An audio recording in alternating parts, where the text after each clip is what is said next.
خطاط۔ دروازے پر زور زور سے دستک ہوئی۔ بوڑھے شخص نے دروازہ کھولا تو ہمسائے اور اہل محلہ سارے اکٹھے تھے۔ تیور تو غصے والے تھے، جنہیں دیکھ کر گھر سے برآمد ہونے والے بزرگ تھوڑا سا پریشان ہوئے اور پوچھا، کیا بات ہے؟ سب خیریت ہے نا؟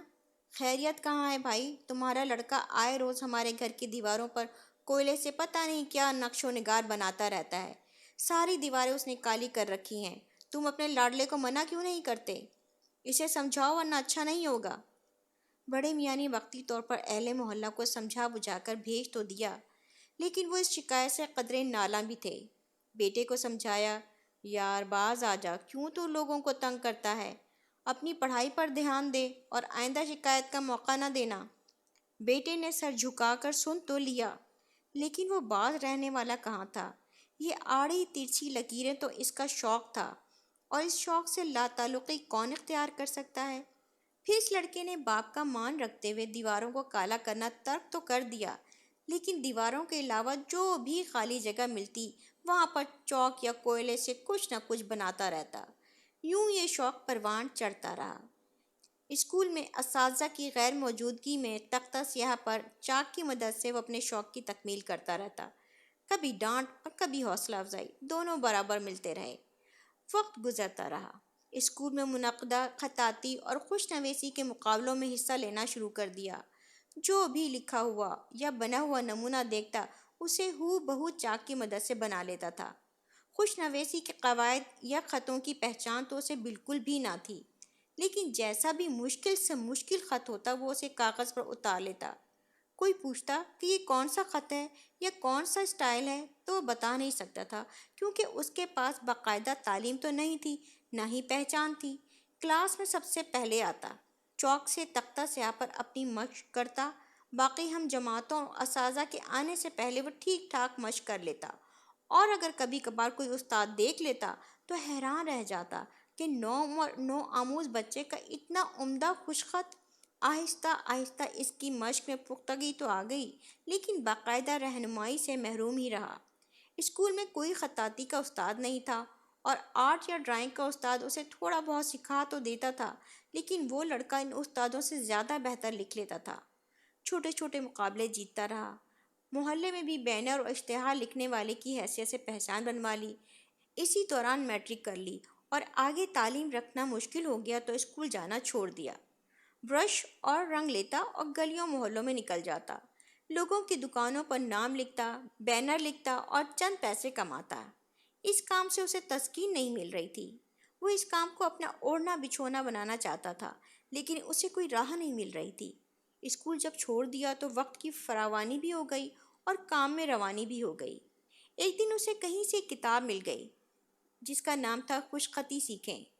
اس کتاب میں اردو اور عربی کے خطوط کے متعلق معلومات تھی، جیسے برش، قلم اور رنگوں کی بنیادی معلومات۔ اس نے وہ کتاب حفظ کر لی اور خطوں کی شکلیں یاد کر کے ان کی مشق شروع کر دی۔ ایک دن وہ بڑی کتابوں کی دکان پر گیا اور وہاں سے اپنے کام کے متعلق کسی کتاب کا پوچھا۔ اسے کوئی خاص کتاب تو نہ ملی، مگر عربی رسم الخط کے متعلق اسے ایک چھوٹا سا کتابچہ مل گیا۔ اس نے وہی خرید لیا۔ اب عربی تو وہ پڑھ نہیں سکتا تھا، لیکن عربی خطوں کی شکلیں اسے پتہ چل گئیں۔ چھوٹے چھوٹے کام کرتے ہوئے اور بڑی کمپنیوں اداروں کے کام کرنے لگا۔ ایک دفعہ کراچی کے ایک مصروف شاہراہ پر وہ یوں ہی تاج کمپنی کا سائن بورڈ لکھنے میں مصروف تھا کہ ایک بڑی گاڑی اس بورڈ کے نیچے آ کر رک گئی، اور گاڑی میں بیٹھے شخص نے اسے نیچے آنے کا اشارہ کیا۔ وہ نیچے آیا تو دیکھا اس سے مخاطب ایک عربی شخص ہے، اور عربی زبان سے تو وہ ناواقف تھا۔ اس بڑی گاڑی کے پیچھے ایک چھوٹی گاڑی بھی آ کر رکی۔ اس میں عربی شخص کے جاننے والے پاکستانی افراد تھے۔ وہ نیچے اترے اور اس لڑکے سے کہنے لگے، شیخ چاہتا ہے تم اس کے ساتھ سعودی عرب چلو اور وہاں جا کر اس کے لیے خطاطی کا کام کرو۔ لڑکا کہنے لگا، مجھے تو عربی بولنا اور لکھنا آتی ہی نہیں، میں کیسے یہ کام کروں گا؟ تو اس عربی شخص نے بتایا کہ تم جس خط میں یہ بینر لکھ رہے ہو یہ عرب کا مشہور خط ہے، اور اس سے ہر کوئی لکھ بھی نہیں سکتا۔ تم تو اسے کمال مہارت سے لکھ رہے ہو اور کہتے ہو میں جانتا بھی نہیں۔ وہ عربی سعودی سفیر کا دوست تھا اور پاکستان سے ہنرمند افراد کو لینے آیا تھا۔ اسے پاکستانی خطاط لڑکے کا کام پسند آ گیا اور اسے ساتھ چلنے کو کہا۔ یوں گھر سے اجازت لے کر اس نے پاسپورٹ بنوا کر شیخ کے حوالے کیا اور چند دنوں بعد وہ سعودی شہر ریاض میں بیٹھا بینر لکھ رہا تھا۔ جب کام کرتے ہوئے کافی سال گزر گئے تو سعودیہ میں رہنے سے ایک تو اس نے عربی زبان میں مہارت حاصل کر لی، دوسرا تمام عربی خط اور رسم الخط میں وہ تقریباً کمال کے درجے تک جا پہنچا تھا۔ اس کا کفیل اچھا آدمی تھا اور اس پاکستانی خطاط کی بے پناہ عزت بھی کرتا تھا۔ وہ اپنے کفیل سے اجازت لے کر کئی بار عمرہ اور زیارتیں وغیرہ بھی کرایا۔ ایک دفعہ مدینہ منورہ میں مسجد نبوی صلی اللہ علیہ وآلہ وسلم کے اندر نماز ادا کرتے ہوئے اس کے دل میں خواہش نے جنم لیا کہ کاش مجھے موقع ملے اور مسجد نبوی صلی اللہ علیہ وآلہ وسلم کے اندر اپنے ہاتھ سے ایک تختی پر ایسی خطاطی کروں کہ دنیا حیران رہ جائے۔ یہ خواہش لے کر وہ وہاں سے ریاض آ گیا۔ کام کاج کرتا رہا، وقت گزرتا رہا، لیکن خواہش برابر پروان چڑھتی رہی۔ ایک بار اس نے کہیں سے سنا کہ مدینہ منورہ میں اعلان ہوا ہے کہ دنیا بھر سے خطاط حضرات کو دعوت ہے کہ وہ ایک مقررہ تاریخ پر ایک مخصوص رسم الخط میں ایک مخصوص عبارت لکھ کر جمع کروائیں۔ جو خطاط اس مقابلے میں پہلی پوزیشن حاصل کرنے میں کامیاب ہو گیا اسے مسجد نبوی صلی اللہ علیہ وآلہ وسلم کا خطاط مقرر کیا جائے گا۔ اسے لگا جیسے اس کی خواہش پوری ہونے کا وقت آ گیا ہے۔ وہ وہاں گیا تو دیکھا وہاں دنیا بھر سے ایسے ایسے خطاط اپنا کام لے کر آئے تھے کہ ان سب کے سامنے اس کی حیثیت کچھ بھی نہیں تھی۔ وہ گیا اور اپنا کام پیش کرنے کی خواہش کی، لیکن کسی نے بھی اسے سنجیدہ نہ لیا۔ نہ تو وہ معروف تھا اور نہ ہی اس کا کوئی کام ایسا تھا جو مشہور ہو، اور اوپر سے وہ کتابت کی جگہ سائن بورڈ اور بینر لکھنے والا، اور پھر اہل زبان بھی نہیں، اور یوں اسے حصہ نہ لینے دیا گیا اور وہ مایوس ریاض لوٹ آیا۔ مقابلے کے اختتام کا وقت قریب تھا اور اس کی ایک بھی نہیں چل رہی تھی۔ تقریباً اس نے دل چھوڑ ہی دیا تھا کہ اس کی دکان پر ایک عربی آیا۔ اس نے کہا مجھے فلاں سائز کی تختی خط ثلث میں چاہیے۔ اس نے لکھ دی تو وہ حیران رہ گیا کہ اتنے چند ریالوں میں اتنا بہترین کام تو کوئی بھی نہیں کرتا۔ اس نے کہا تم میرے ساتھ چلو اور میرے لیے کام کرو، وہاں معاوضہ دگنا ملے گا۔ اس لڑکے نے انکار کر دیا تو وہ عربی کہنے لگا میں ایک دکان مدینہ منورہ میں کھولنا چاہ رہا ہوں، اگر کوئی دوسرا خطاط ہو تو بتانا۔ جب اس لڑکے نے مدینہ منورہ کا نام سنا تو کہا مجھے لے چلو، میں وہاں کام کروں گا۔ اسے ایک امید لگ گئی کہ شاید میرا وسیلہ بن جائے۔ یوں وہ کسی نہ کسی طرح پہلے مہربان کفیل کو تقریباً ناراضی کر کے مدینہ منورہ چلا گیا۔ مقابلے کے اختتام کا وقت قریب تھا اور نئے کفیل کے ساتھ کام کاج بہت زیادہ تھا۔ دکان چھوڑ کر نکلنا بڑا مشکل تھا۔ نیا کفیل اس کے کام سے حد درجہ خوش تھا۔ اس جیسا کام تو سعودیہ میں کوئی دوسرا کرنے والا تھا ہی نہیں۔ کفیل تو یوں تھا جیسے اس کا مرید ہو گیا ہو، اسے بہترین کھانے کھلاتا، جب بھی ملتا تو ہاتھ اور ماتھا چومتا، غرض بڑی آؤ بھگت کرتا۔ اس نے ایک دن کفیل سے اپنا مدعا بیان کیا کہ میں مسجد نبوی صلی اللہ علیہ وآلہ وسلم میں خطاطی کے مقابلے میں حصہ لینا چاہتا ہوں، میری کچھ مدد کر دو۔